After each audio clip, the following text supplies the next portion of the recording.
Okay, so we've got a few of them due here on Friday, so let's have a look.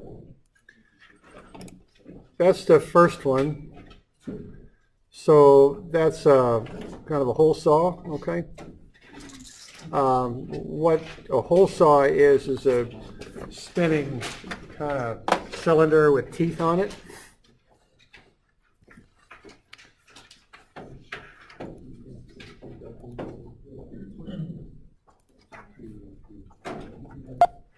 So what we have here are two of these cylindrical hole saws with teeth in them. They fit in a drill and they spin, and they're going opposite directions. And what we want to know is the forces that those hole saws will apply at C and D. Okay, so how are we going to model what's happening with those hole saws once they hit whatever they're drilling through? Statics, that's a good approach. So it's got to narrow it down a little bit from statics. Any particular topic or model in statics that we might use to approximate these things or describe them? Lever arm, getting there, but not quite. Actually, a lack of a lever arm, I think, is kind of what we're after. What are we doing now? Yeah, these are couples. Yeah, okay. So notice there's no lever arm on those things. They're just shown as couples, okay? So you're going to model them as couples. And the intent here is to do kind of, in a manner of speaking, a resultant thing and figure out the forces that they exert on these supports. So now this one, mathematically is quite simple, but conceptually sometimes it takes a little bit of thinking to kind of figure it out. And so are there any questions on this one? I guess I'll kind of warn you, I'm not going to tell you how to do this one, because if I do, it just completely takes the value of you doing it out of it. It's more about figuring it out, because the actual calculations are really quite simple, but it's just a matter of applying the concept of a couple and these forces, and you got a dimension in there, kind of putting that all together to get the information you need. Are there any questions on it in particular? Not. Right. Right.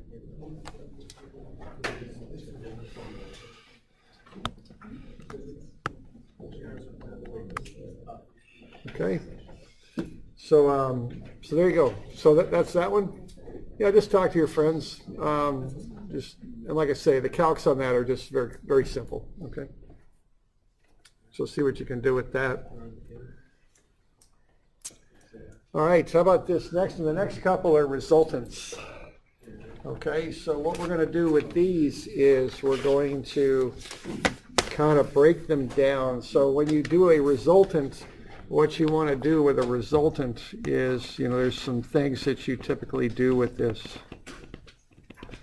You want to go summa fx, you want to go summa fy, you want to find f total, which is square root of sum of the squares. You want to find theta, which is an arctan. Remember to put y over x on that. And then you want to find sum of moments, okay? So that's kind of the deal with this, is going through that process. So for instance, what you would do with this would just be summa fx. You just sum up the x's. There really isn't much to this. It's right triangle trigonometry. So remember, you're taking those forces. The forces are, I would say hypotenuse in English, but I bet that's not really how you say it. It's probably hypotenusa, but that sounds kind of stupid. But anyway, you know what I mean. More than one hypotenuse, okay? All right, so you do that, and then you break up the hypotenuse of the triangle. You break it up into the x and y sides of the triangle, okay? And then from that you get the x and y component.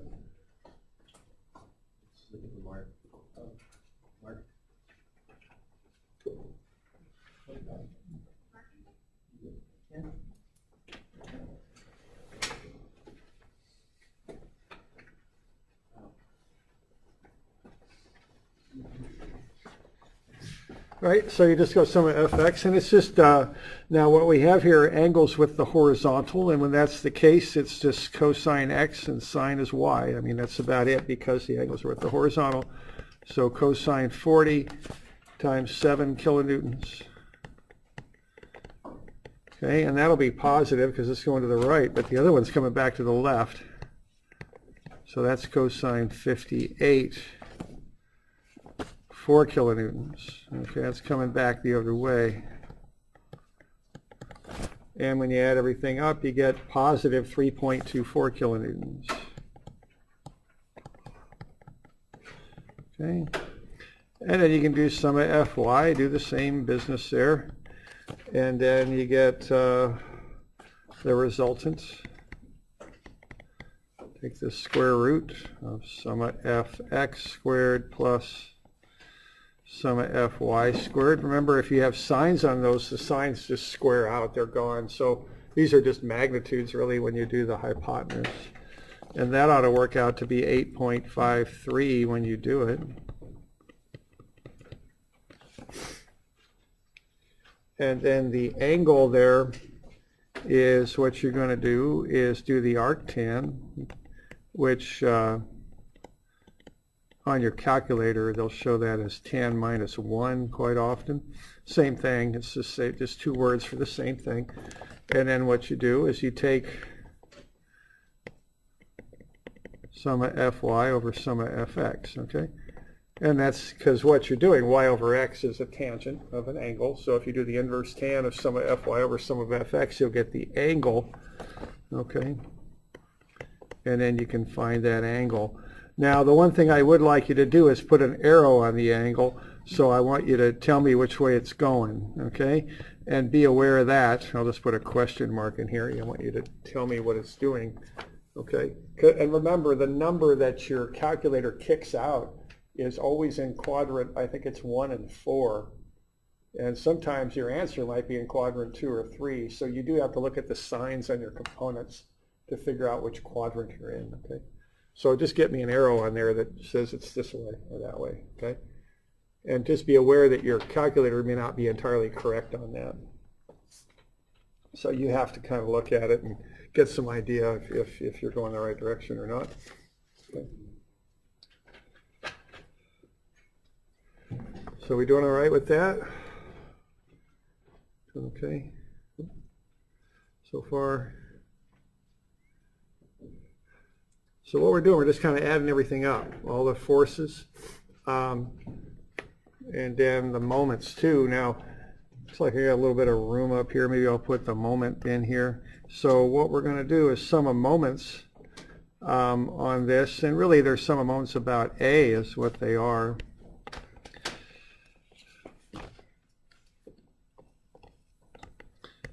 Okay, and what you would have there, for example, is sine of 40. Now that'll get you the y component times 7 kilonewtons. And then times the distance that is from A. Now that's a y component, so you want an x distance. All right.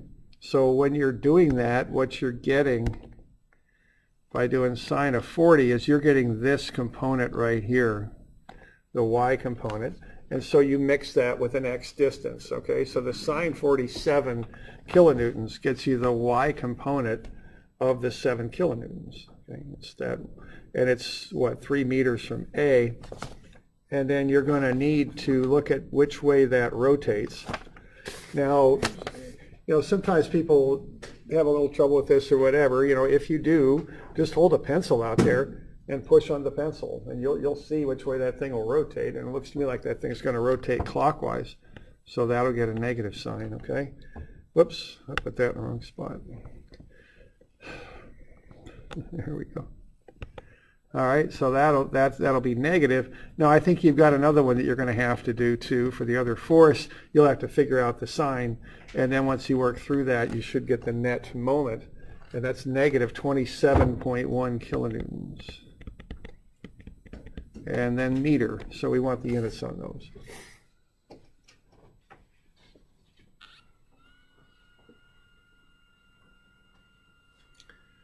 So you just go through these steps, you know, sum of fx, sum of fy, total force is the square root of sum of the squares, the angle is sum of fy over sum of fx, and you find the moment. That's the basic way that you get a resultant. When you find the moment, you take it about a specific point. In this case, the point is A. All right. Now there is one other little thing on that, but are we good with that here? Okay. So we're good? All right, now the last little bit is what we've just done is we're looking at point A. So I've got this is called a cantilever. It's a beam that extends out from a wall or something like that. And what we just found at A is we have, it's a net resultant force is 8.53, okay?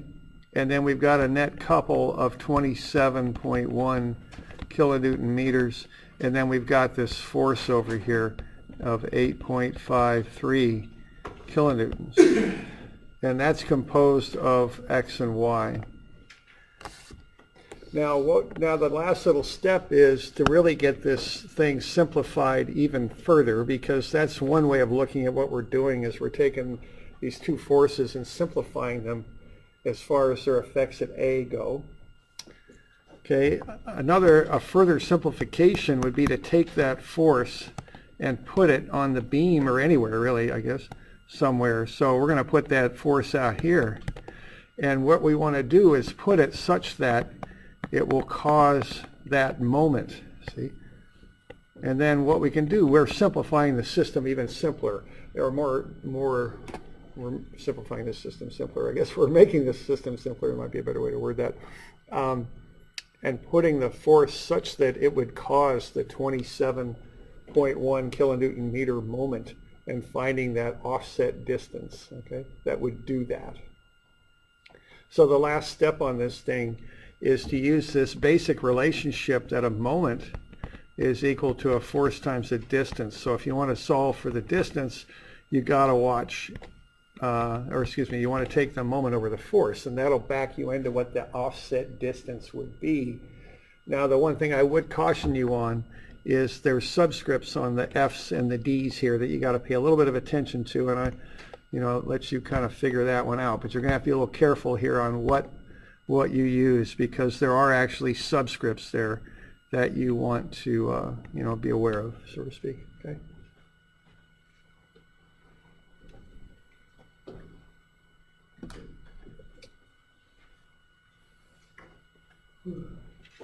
So we doing all right with that? We got any questions on that one?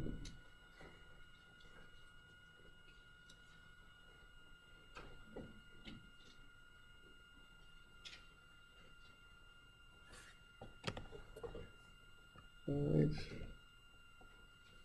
Okay.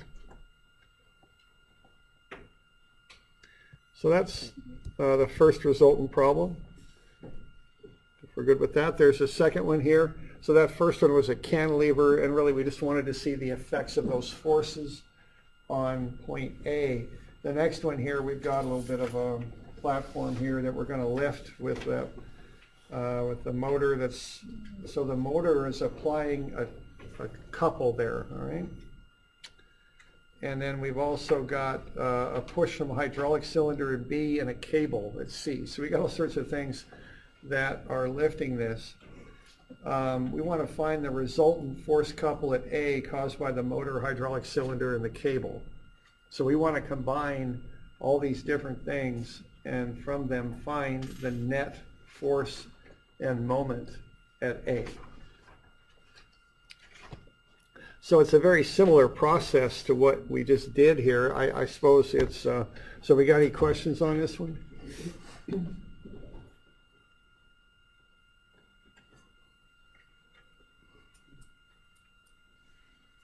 Doing all right with that?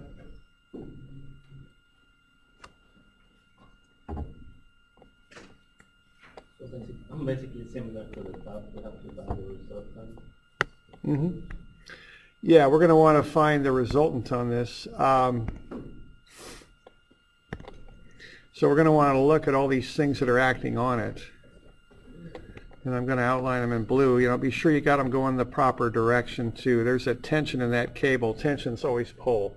So you're going to take those 3 forces and 1 couple and just add them up and get the net force and the net couple at A is what you're going to do. So, you know, once again here, you just do this standard resultant thing here. Sum of fx and sum of fy, you know, you want to start with that. So, you know, I think you want to take the 900. It's at a 60-degree angle. So you do that. And then we got another one there too you're going to have to pick up, okay?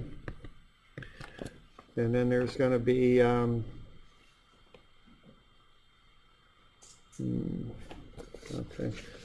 You keep changing these darn things around. You do have that 400 Newton force on the base of the thing, or no? At A you don't?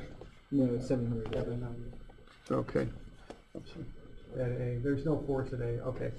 In the old days I had a force at A, I guess I don't anymore, so that's gone, that's out of there, okay.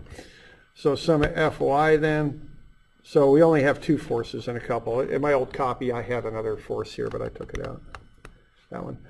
Okay, so, all right, then sum of Fy, you know, it's just applying these trigonometric functions here to the forces to get the components you want. Okay. All right, and then sum of F, you know, let's do the radical thing and you'll get the sum of forces, and that comes out to be 1850, I think. And then theta is the arctan deal. Okay, and that should come out to be, I got 35.1 degrees is what I got. And then again, I'll let you figure out which way that goes.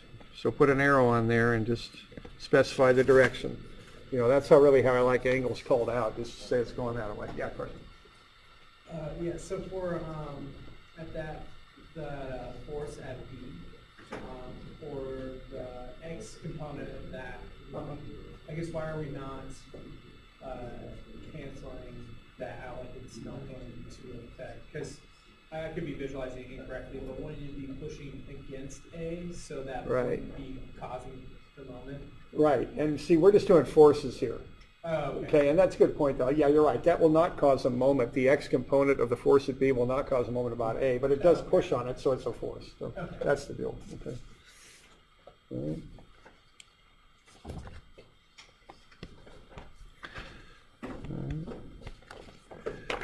And then you're going to want to get some of M. Hey, so any other questions here? Are we doing all right? Okay. All right, so what you're going to want to do here, you got quite a few terms in this sum of MA thing. You know, you're going to have, again, sine 60, which will get you the y component of the force at B, 900 newtons. And 2.4 meters. So we got a y force there on account of that sine 60. So we want an x distance, that bottom dimension there, the 2.4 meters. You're going to have some other terms in there too. You know, they're all kind of pulling on this thing counterclockwise because they're trying to open or lift this platform, whatever you want to say there. So you're going to have some other terms in here, you know, involving a bit of trig there. And you're going to have another term in there too. You know what? That couple goes in there as well. So you're going to add all that stuff up, and what you're going to end up with is 4529. And the units on that are going to be Newton meters, and that's going to come around counterclockwise. I'm sorry, I'm getting a little crowded on this page, but there we go. All right.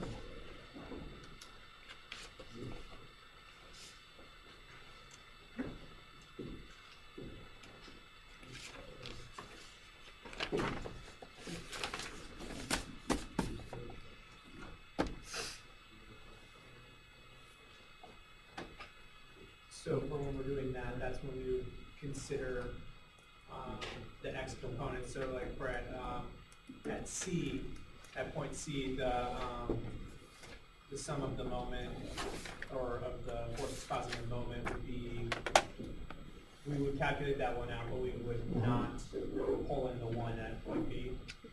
Yeah, so what's happening here, if you look, and what are we, I just want to make it's sure. fine. No, it's good. It's a good question, and it's worth looking at a little bit. So, I always think in my mind, okay, I'm going to break these things up into components. So when I break these forces up to components, there's the two of them. Now, so the x and the y at C will both cause a moment because they both have offsets from A. But as you say, at B, the x will not because it's going right through A. However, the y will. So that's why we're ending up with those 3 sets of parentheses, because only 3 of them cause a moment. Right? Okay. So we're good? Good on that?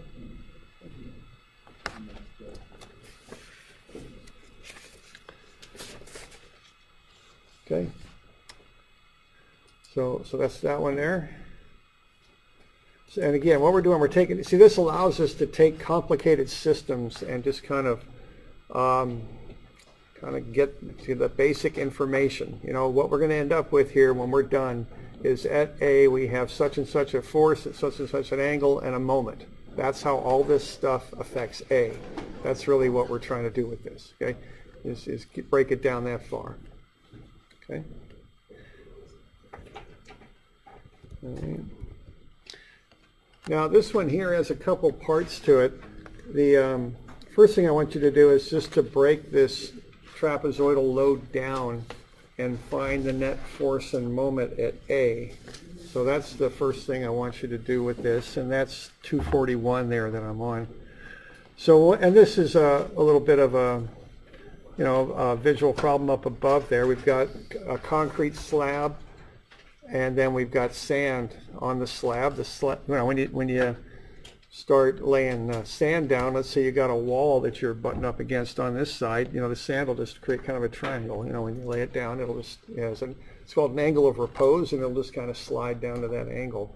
So what I've got there is a triangular load of sand on a concrete slab, basically.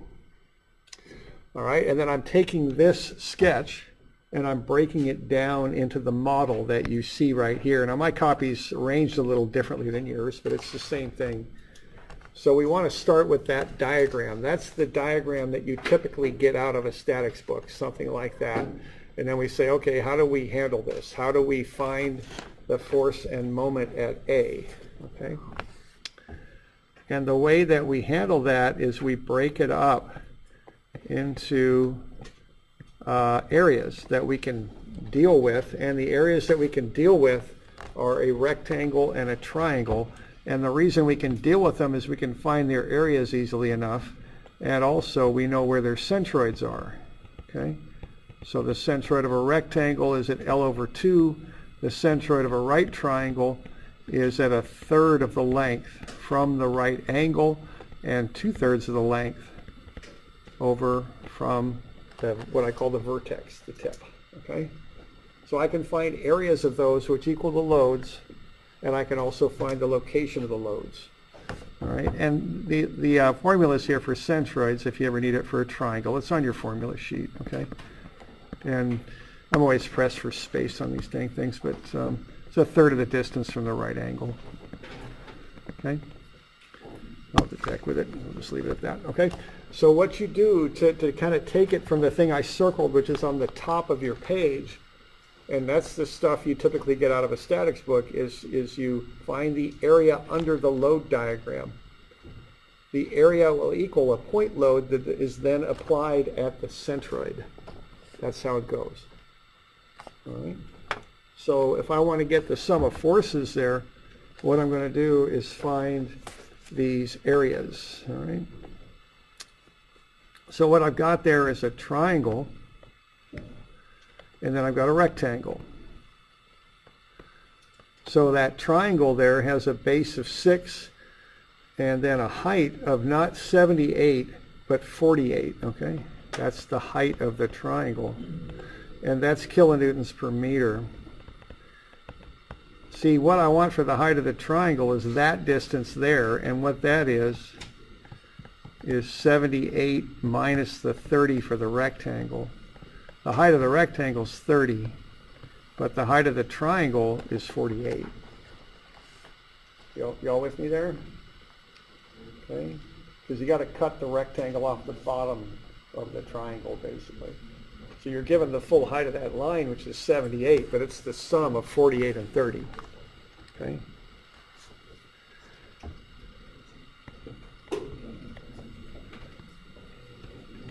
Okay, the bases are 6. So then what we want to do is find the areas, okay? That's how you deal with this. So this is just a rectangle, so that's easy enough. 30 kilonewtons per meter times 6 meters, and that ought to be 180 kilonewtons, okay? So what we're doing, we're taking that rectangle and we're finding its area, and that's 180. So we're saying the load of the rectangle is 180 kilonewtons down. And from A, that's going to be half of the 6. So that's at 3 meters from A. Okay. You okay with that? That's how we deal with this. Because it's hard to deal with a spread out load when you're analyzing it. You just want to turn it into a point load at a point. That way you can deal with it, okay?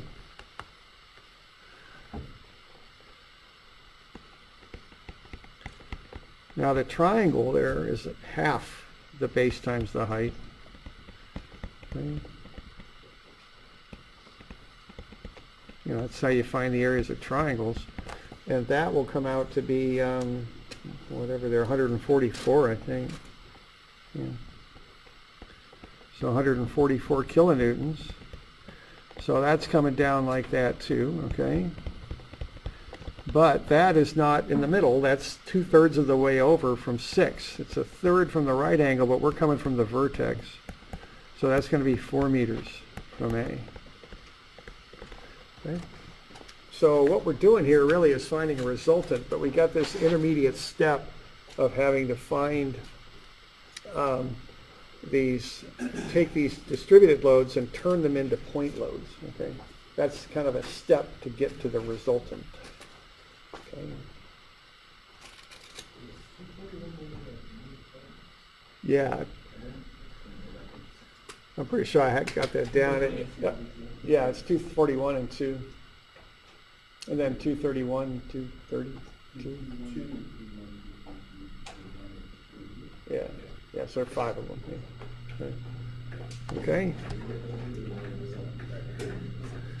So what we've done with this this load here, we're good.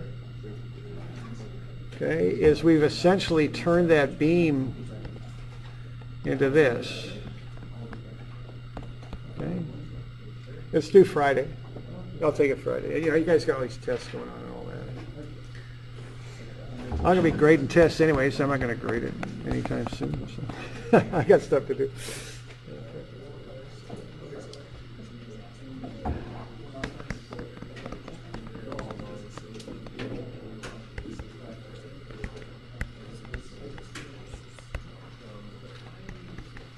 Okay. So here's what we're boiling that thing down to.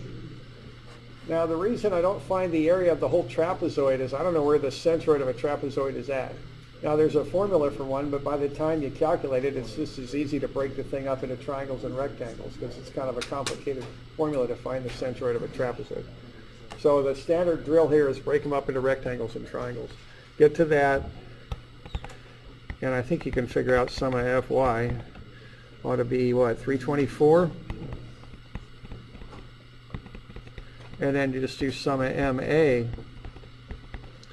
And, you know, just, those are all clockwise, right? So 180 kilonewtons by 3 meters minus the other one.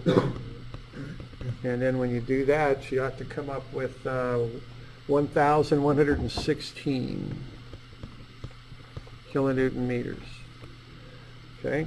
And that'll be negative. And all the negative means is it's clockwise. Okay? Now what we want to end up doing is figuring out what that distance is from A to where this full load would act. So we kind of went over this last time a little bit. And so if you run those numbers, what you're going to find is this full F total, I guess I'd call it. Now what that equals is the sum of the two, so it's just 324. So if you just applied a 324 kilonewton load to this thing, the question then is, where would you put it such that it would cause the moment about A? And that's going to be at 3.44 meters. Now there's a step to getting there, and the step to getting there, well actually no, it's the moment. It's based on what the moment is, okay? So what that would do, if you take 324 times 3.44, you get the 1,116. That's the relationship, okay? So we're saying if we put that 324 out there, 3.44 meters from A, it'll cause the 1,116 kilonewton meter moment. That's what we're saying there, okay? And this is just a step to break this moment down more, okay? Or this resultant down a little more.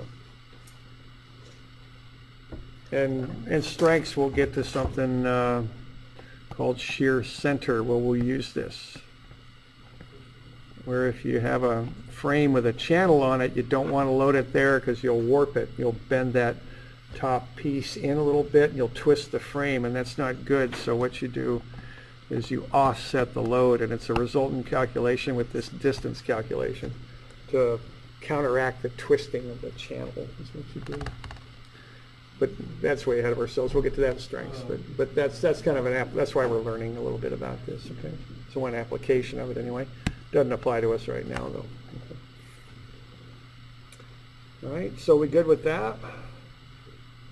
Okay. Yeah. So, is our moments in kilonewtons? Yeah. And then our force is just in newtons, right? Uh-oh, do I got a bust on that? I might, or... So, when Okay, how is there like a typo? I mean, what's up with what is that? So the moment we have there, that's Yeah. kilonewtons, and then you have the forces. Oh, that's kilonewtons. I'm right. Oh, It's hard for me to okay. write on this thing. Okay. Yeah, and sometimes I got little typos in. I was like, wait. There we go, it should be kilonewtons. kilometers. Yeah, right. Yeah. Okay, there we go. So kilonewtons?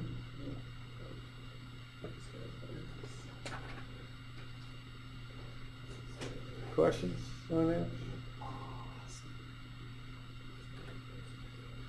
I have trouble writing on the screen. It's like it's small, and I try to play guitar a little bit, but I end up playing bass. And it just works better.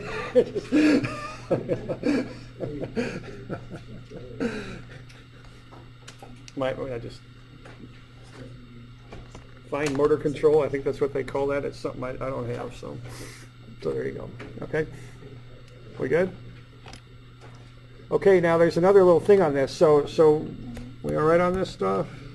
Right?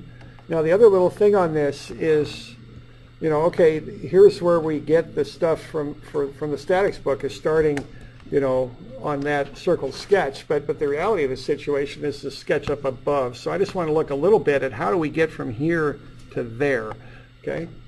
So what you, and I rearranged it on your copy, I think, on that page where you work this problem out, I've got this sketch up above because that's really the statics part of it. But also I want on the bottom, I want you to derive how we get from this physical situation to that sketch. Okay, that's what I want you to do.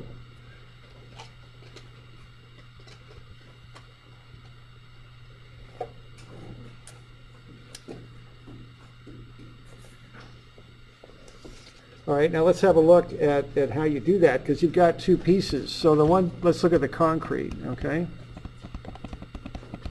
Now that concrete slab, what we have is what informally is called the density of concrete, even though it's really a specific weight, whatever we want to call it, it's the weight per cubic meter. So concrete weighs something on the order of 24 kilonewtons per cubic meter. Now, if you look at that sketch there, you know, it's a little pressed for space on the sketch, but the beams are offset at 2 meters on center, right? So if you look at this kind of from the end, what you've got are these beams, and there would be more than just 2 of them, you know, there's a whole bunch. You see the idea here, and they're all 2 meters apart. That's the on-center distance for the beams, and then we got this slab on top of the beams, like so, and that's a meter over here and a meter over there. Okay, so what you do with this, the technique you use is fairly straightforward. You just split the difference and assign that in between these two lines here, these two squiggly lines, you assign that to this particular beam right here, okay? And of course, that's going to be the same as the on-center distances, even though it's offset over. But the on-center distance on the beams is the same as the amount of slab that each individual beam supports. You all good with that? If I go halfway to the left, I go a meter. If I go halfway to the right, I go a meter. 1 + 1 is 2. And it's always going to be the same as the spacing on the beams. Okay? So the deal is we've got a 2-meter section of slab that each beam supports. So I got 24 kilonewtons per cubic meter times that 2-meter section. And then if you look at the thickness of the concrete there, it's 0.625 meters. So this is a little bit like when we broke down that thing with that dam problem we did in class, where we took the unit weight of water and got a pressure and then got a force per length. We're doing the same thing here, but we're doing it with concrete. Okay. So I've got the density of concrete, essentially, the 24 kilonewtons per cubic meter, times the width, times the thickness. Okay, and that's 30 kilonewtons per meter. Okay.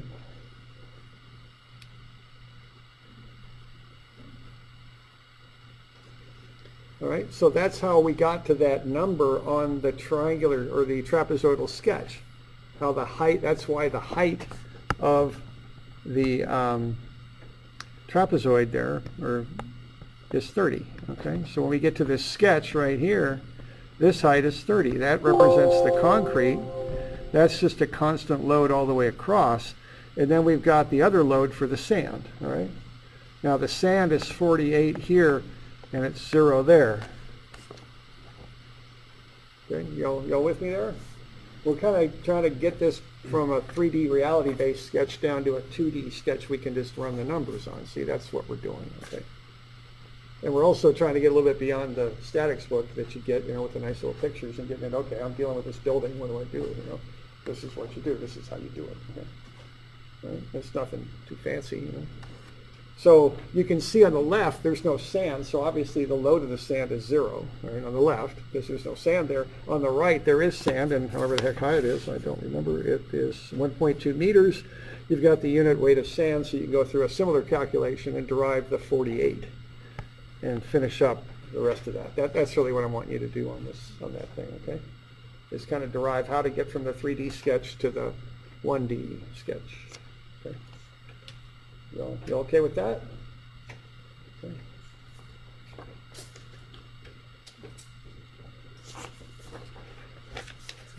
To clarify, is that with the beams underneath? Is that from like the side view that we can't? Yeah, that's. For, Let's go back. I guess my best view is right there, and I'm so pressed for space on here. That is, your eye is this way, and you're looking that away. Okay. That's what that's from. Okay. All right.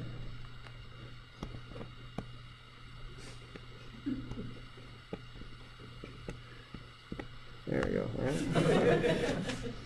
right. I've got a coffee table book of these sketches. I'm selling it for Christmas, if any of you. No, maybe not. Oh, okay. Maybe I'll pay you to take it. Is that what's going to happen? All right, there we go. Okay. Okay.